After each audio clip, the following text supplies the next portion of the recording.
doing a joint speech, we tried to amalgamate a speech. We were both very strong personalities, and what we produced was really quite a car crash speech. So now we're just both doing our own speech, which is just a lot more appropriate to our very dominant personalities. But luckily for everyone who's feeling a bit like they need a toilet, it's both of them quite short. And mine's very boring, Caroline's funny. Which is why I'm going first. I met Lucy in 2000. 2000, also known as Y2K. The Millennium Bug, if anyone was alive then, do you remember? Which is ages ago. It was 22 years ago. And when you meet someone when you're 16, which we did at Sixth Form College, you don't really expect to be friends forever. You're not really thinking in those kinds of time spans. You're just sort of glued together by fun, which we were to begin with. And a few days after we met, I invited Lucy to my 17th big birthday at an awful pub in Concert, where I'm from. The kind of pub that would let a marauding bunch of children have a party and play really bad, horrible music really loud. And despite the party being about 20 odd miles away from where Lucy lived, and at least two, I don't know how he got there, but I mean, I know, like, practically speaking, several unreliable buses through the Durham countryside, she accepted the invitation. And then I realised that Lucy has got a very serious attitude towards fun, which I respect. And for a lot of years after that, fun was the glue that kept us together. We both went to university in Yorkshire, Lucy in Sheffield and me in Leeds, and we had so much fun in and between Sheffield and Leeds and Nottingham and Manchester and York and London and Berlin and Barcelona and la la la la la. And the memories of those years all merge into one image of Lucy furiously, which is the best word, dancing, even after the lights have been turned on and someone's hoovering up. It was home time. But when you've been friends together for quite a long time, you realise that it's not fun that's holding you together, it's love. Lucy was someone that I took my big decisions to, my terrible ideas, my hurt feelings. I hope she can say the same. Sometimes it takes a real tragedy to reveal the depth of your love. And when tragedy struck my life, Lucy was among the few closest people that I could even bear to see, never mind talk to. We've had loads of happy times together, to be fair. And when I thought about writing the speech, all of these happy times flooded into my memory, but then one memory stuck in my mind, and it was actually something quite sad. It was in early 2015, and Lucy and I were having dinner with Caroline and Amber in London. And they'd noticed I wasn't drinking, and so I had to confess that I was pregnant with my first baby. We'll have a glass of wine. And after I'd made it all about me, I looked at Lucy, and she was quite tearful. And over the rest of dinner, she confided in us that she was heartbroken. She was suffering from imposter syndrome at her new job. She was exhausted from waking up at like 4 or 5 o'clock in the morning and staying up really late every night to produce work that wasn't good enough at all in her mind. She was living in a tiny flat where she couldn't cook, which she loved to do, sleeping in an expensive, in my view, because I'm from the north, and very scruffy room where she couldn't make a home, which is something that's very important to her. And having recently moved to London and not really met many people yet, she was just dead lonely as well. It felt like everything was crashing down around her. And so I said what a lot of friends would say, that life won't always be like this, that all of these things that are missing at the moment, happiness and love and work-life balance and a nice sense of home and friendship, were just around the corner. And I didn't say this to be trite. It just seemed to me, as one of her oldest friends, to just be absolutely obvious that someone with so much love and intelligence and resourcefulness and loyalty would have happiness just around the corner. It would be inevitable.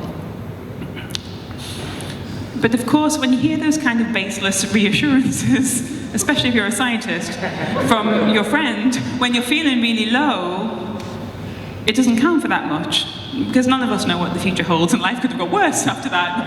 Who knows?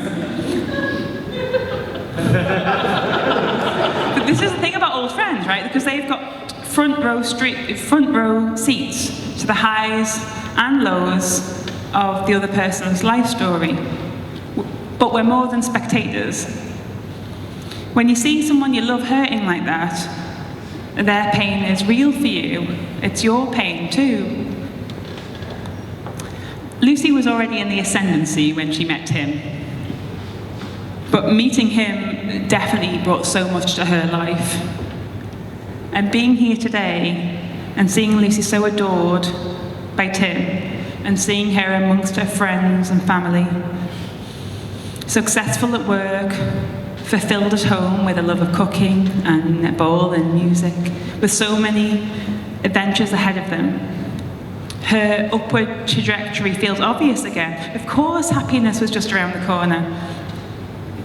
Lucy, this speech might feel like a really elaborate way of saying, "I told you so." Which I did.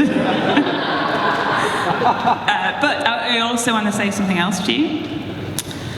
When you see someone you love this happy, their joy is real for you. It's joyful for you too. Thank you for sharing your joy and your pain with me for all of these years. It's been a real privilege. And Tim, thanks for your friendship too, for coming to our house at Christmas, for those elaborate drawings you put in our kids' birthday cards. We really, really love you, and we can't imagine Lucy meeting anybody more special or more deserving than you. We absolutely love you. I'm looking forward, and having been invited to share all of these wonderful years we've got ahead of you with you. And my toast is just to Lucy and Tim.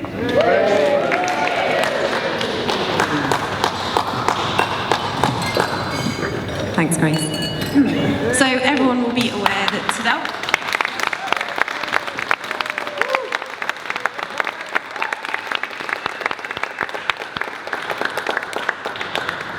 everyone will be aware of the importance of today. The big event, of course, is the women's final at Wimbledon. And actually, I've often seen mine and Lucy's relationship a lot like one of the big tennis games of folklore.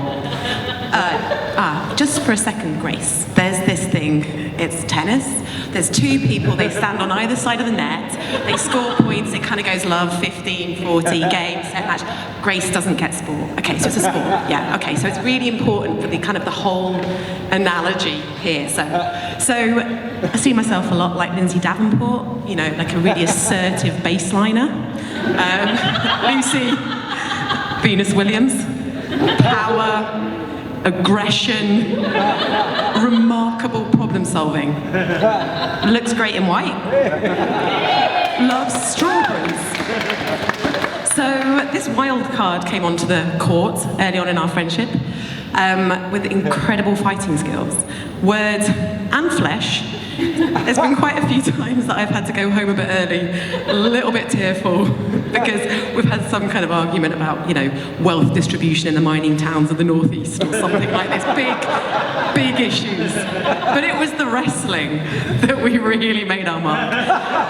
Has anyone heard of squat wrestling? Yeah. Laura Bernstein. I think, did you invent it? So if anyone wants to have a squat wrestle later, it's quite a simple game. We can teach it to you. We would do it anywhere. I think we were quite evenly matched, but it was only once that Lucy actually made me beg for submission. And I begged.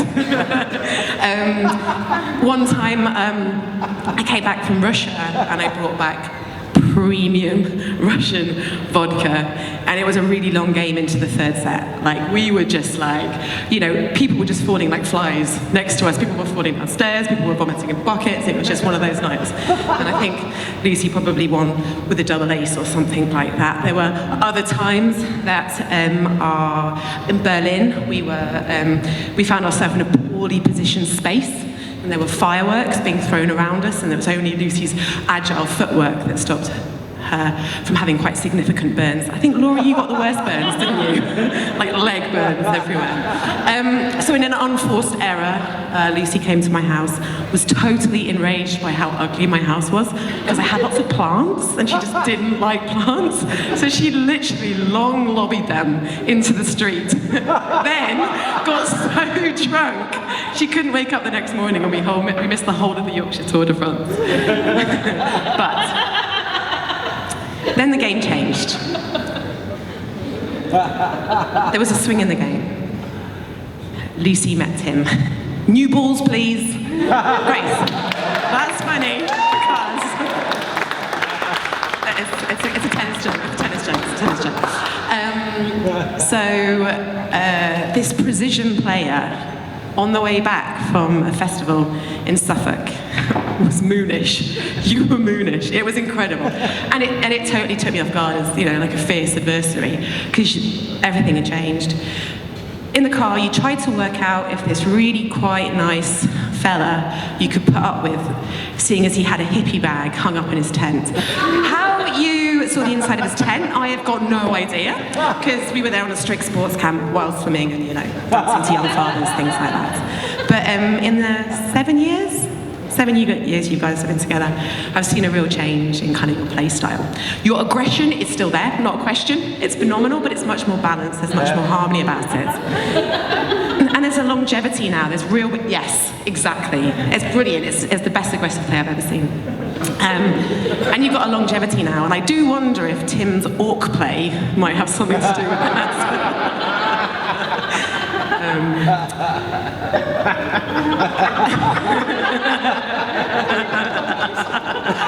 It's some kind of Warhammer reference. I thought it was phenomenal. Yeah.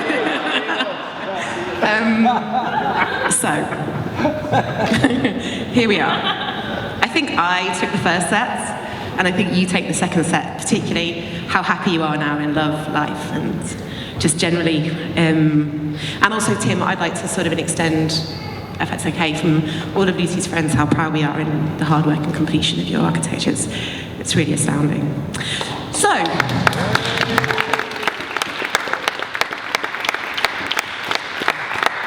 we come into the third set, Love All.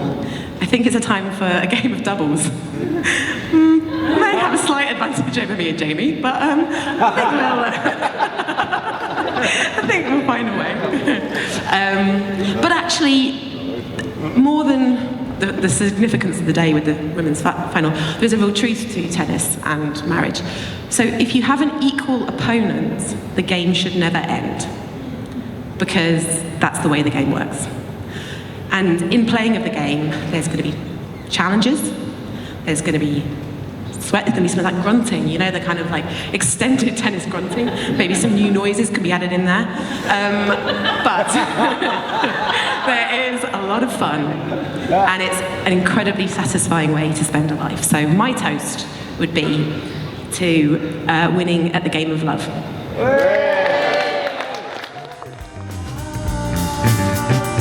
I got beat in the fence around the room. Love is to share, money's for you.